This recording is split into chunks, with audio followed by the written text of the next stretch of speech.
So here we are once again. Welcome back students. Welcome back to प्रकाशित classes. और आज हम लोग सीखेंगे चैप्टर 2 बिजनेस स्टडीज में टॉपिक पार्टनरशिप. ठीक है, चैप्टर 2 बिजनेस स्टडीज का जो चैप्टर 2 है, टॉपिक क्या है हमारा आज का? पार्टनरशिप. आज हम टॉपिक सीखेंगे पार्टनरशिप के बारे में. इससे पहले का वीडियो में हम लोगों ने कवर अप किया था sole proprietorship and joint Hindu family business के बारे में. सो उस वीडियोस को चेक कर लेना. आइए आज का क्लास स्टार्ट करते हैं with the partnership. Topic is partnership. क्या होता है पार्टनरशिप? जब भी कम से कम दो या दो से ज्यादा लोग मिलके बिजनेस एक्टिविटी परफॉर्म करते हैं with the object of earning profit. Whenever two or more than two persons jointly conduct a business activity with the object of earning profit, then such business is termed as partnership business. Whenever two or more than two persons, whenever, इस बात को लिख लेना copy में लिख लो. Whenever two or more than two persons, whenever two or more than two persons jointly conduct a business activity with the object of earning and sharing profits, then such business is termed as partnership business. तो hopefully आप लोगों ने meaning of partnership या फिर introduction of partnership लिख लिया होगा. आइए पढ़ते हैं definition of partnership which has been given under Indian partnership act 1932. Definition कहाँ दिया हुआ है पार्टनरशिप का? पार्टनरशिप का जो डेफिनेशन है वो इंडियन पार्टनरशिप एक्ट 1932 में दिया हुआ है. कौन सा सेक्शन में दिया हुआ है? सेक्शन 4 में दिया हुआ है. डेफिनेशन कहाँ दिया हुआ है पार्टनरशिप का? इंडियन पार्टनरशिप एक्ट 1932 में दिया हुआ है. कौन सा सेक्शन में दिया हुआ है? सेक्शन नंबर 4 में दिया हुआ है. ठीक है, तो एग्जाम पूछ सकता है कि डेफिनेशन ऑफ पार्टनरशिप कहाँ गिवन है. So answer is it is given under Indian partnership act 1932 under section 4. Clear? So let us start. आज का क्लास स्टार्ट करते हैं. अकॉर्डिंग टू सेक्शन 4, ठीक है, section 4 of the Indian partnership act 1932, हमारा देश में एक एक्ट बना हुआ है, हमारे कंट्री में एक एक्ट है. उस एक्ट का नाम क्या है? Indian partnership act 1932. ठीक है, एक लॉ बना हुआ है. ठीक है, पार्टनरशिप बिजनेस को गवर्न करते हुए एक लॉ बनाया गया है और उस लॉ में सेक्शन 4 में डिफाइन किया गया है पार्टनरशिप को. Partnership has been defined under section 4 of the Indian partnership act 1932.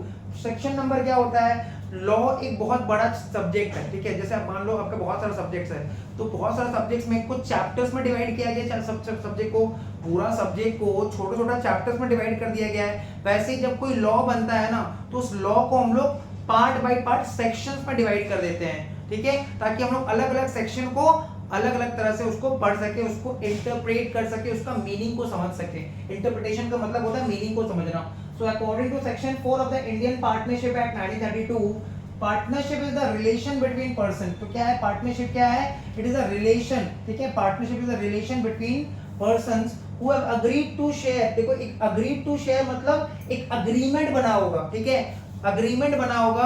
कुछ लोगों ने आपस में डिस्कशन किया होगा, डिस्कशन करके एग्री किया होगा कि चलो एक पार्टनरशिप बिजनेस स्टार्ट करते हैं, एक बिजनेस स्टार्ट करते हैं जहां पे हम लोग इनकम अर्न करेंगे, प्रॉफिट्स अर्न करेंगे और उस प्रॉफिट को शेयर करेंगे. वो agreed to share profits of a business. ठीक है, वो agreed to share profits of a business carried on by all. वो बिजनेस एक्टिविटी सब कोई मिलके परफॉर्म करेगा, वो बिजनेस सब कोई मिलके चलाएगा. कैरिड ऑन बाय ऑल और any of them acting for all. इसका मतलब ABCD या फिर राम श्याम जोधू मोदू चार पार्टनर है. राम श्याम जोधू एंड मोदू चार पार्टनर है. राम श्याम जोधू कोई काम नहीं करता है, ये लोग खाली पैसा लगा के और घर पे रेस्ट कर रहा है, आराम से घर पे रेस्ट कर रहा है. बट मोदू जो है उसने थोड़ा कैपिटल लगाया है और वो पूरा मेहनत कर रहा है बिजनेस में. इसका मतलब business activity can be carried on by all. या तो सारे पार्टनर्स लोग मिलकर बिजनेस एक्टिविटी परफॉर्म करेंगे या फिर any of them acting for all. मतलब कोई भी एक पार्टनर या दो पार्टनर पूरा फर्म के बिहाफ में, सारे पार्टनर्स के बिहाफ में काम कर सकता है. एक्टिंग फॉर ऑल मतलब पार्टनर्स के बिहाफ में. ठीक है, एक कोई भी एक पार्टनर सारे पार्टनर्स के बिहाफ में भी एक्टिविटी परफॉर्म कर सकता है. Clear?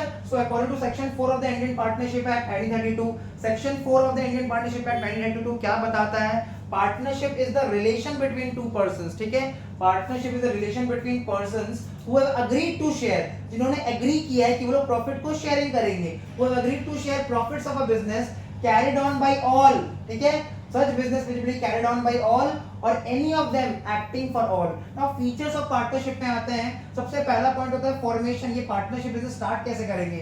A partnership business can be formed on the basis of an agreement. एक एग्रीमेंट बनाना पड़ेगा, ठीक है, एक एग्रीमेंट बनाना पड़ेगा. पार्टनरशिप बिजनेस अगर स्टार्ट करना है तो एग्रीमेंट बनाना पड़ेगा. वो एग्रीमेंट रिटन भी हो सकता है या फिर ओरल भी हो सकता है. अगर पार्टनरशिप बिजनेस स्टार्ट करना है, फॉर्म करना है, तो पार्टनरशिप बिजनेस का फॉर्मेशन के लिए हमको क्या करना पड़ता है? एक एग्रीमेंट बनाना पड़ता है, एक पार्टनरशिप डीड बनाना पड़ता है.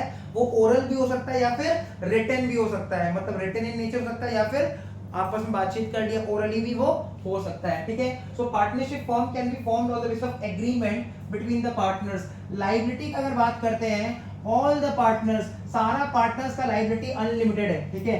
फॉर्म में जितना भी पार्टनर्स है ना, पार्टनरशिप फॉर्म में जितना भी पार्टनर्स है, सबका लायबिलिटी क्या होता है? अनलिमिटेड. जैसे देखो सोल प्रोप्राइटर में, सोल प्रोप्राइटरशिप बिजनेस में सोल प्रोप्राइटर का लायबिलिटी अनलिमिटेड था.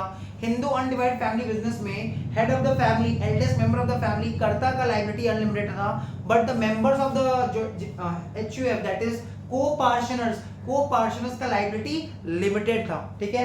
एंड पार्टनरशिप फॉर्म में क्या हो रहा है? पार्टनरशिप बिजनेस में क्या हो रहा है? The liability of the partners is unlimited. Liability of the partners is unlimited. जितने भी पार्टनर्स है सबका लायबिलिटी अनलिमिटेड है. रिस्क बियरिंग, अगर रिस्क बियरिंग का बात करें तो पार्टनर्स बियर्स रिस्क. सारा पार्टनर लोग रिस्क को बियर करते हैं, involve in the business jointly, ठीक है. ये लोग रिस्क को क्या कर लेते हैं? जॉइंटली बियर करते हैं. मतलब सारा रिस्क ये लोग आपस में बांट लेते हैं, ठीक है. ऐसा नहीं कोई एक ही जन रिस्क लेगा, रिस्क सबको लेना पड़ेगा. जो भी रिस्क है बिजनेस में वो सबको लेना पड़ेगा. और अगर कोई लॉस होता है, the business sustains any loss, मतलब अगर बिजनेस में लॉस हो रहा है, the partner share the loss in the same ratio in which they share profits. जिस रेशियो में वो लोग प्रॉफिट शेयर करेंगे उसी रेशियो में उनको लॉस भी बियर करना पड़ेगा, ठीक है. जिस रेशियो में प्रॉफिट्स का शेयरिंग होता है उसी रेशियो में उनको लॉसेस को बियर करना पड़ेगा. Decision making and control, decision making and control का जो पावर है वो सारा पार्टनर्स के पास होता है, ठीक है. देखो क्या लिखा है? Each partner has a right to participate in the management. Management का जो डिसीजन मेकिंग पावर है, ठीक है, या फिर कोई भी एक्टिविटी परफॉर्म करना है तो इसके लिए पावर सारे पार्टनर्स के पास है. मतलब किसी भी पार्टनर्स के कंसेंट के बिना, ठीक है, सहमति के बिना हम लोग कोई काम नहीं कर सकते हैं. डिसीजन मेकिंग में सारा पार्टनर्स का रोल रहेगा. Each partner has the right to participate in the management, ठीक है, and decision making of the organisation.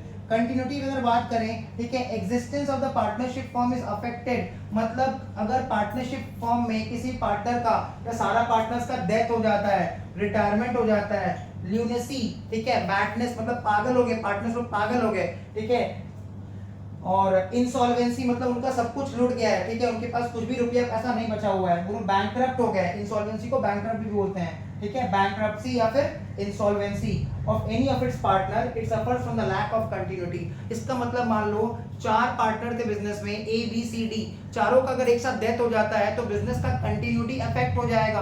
Business अब कंटिन्यू नहीं हो सकता है, क्लियर. बिजनेस का कंटिन्यूटी अफेक्ट हो जाएगा. मेंबरशिप का अगर बात करें तो पार्टनरशिप बिजनेस फॉर्म करने के लिए there has to be at least 2 members, at least 2 partners. कम से कम 2 जन तो होना चाहिए. अदरवाइज सोल प्रोप्राइटरशिप बिजनेस हो जाएगा.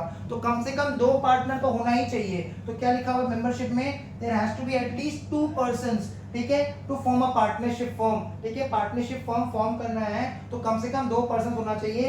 And all such persons must be competent to contract. मतलब वो लोग कॉन्ट्रैक्ट करने के लायक होना चाहिए, वो लोग कॉन्ट्रैक्ट कर सके, वो लोग मेजर होना चाहिए, माइनर नहीं होना चाहिए, ठीक है. मतलब बिलो द एज ऑफ 18 नहीं होना चाहिए, above the age of 18 years होना चाहिए, तभी लोग कॉन्ट्रैक्ट कर पाएगा. मैक्सिमम मेंबर्स कैन बी 50, ठीक है. तो मैक्सिमम मेंबर्स कितना है? 50 as per the companies act 2013, ठीक है. पार्टनरशिप फॉर्म में मैक्सिमम मेंबर्स कितना है?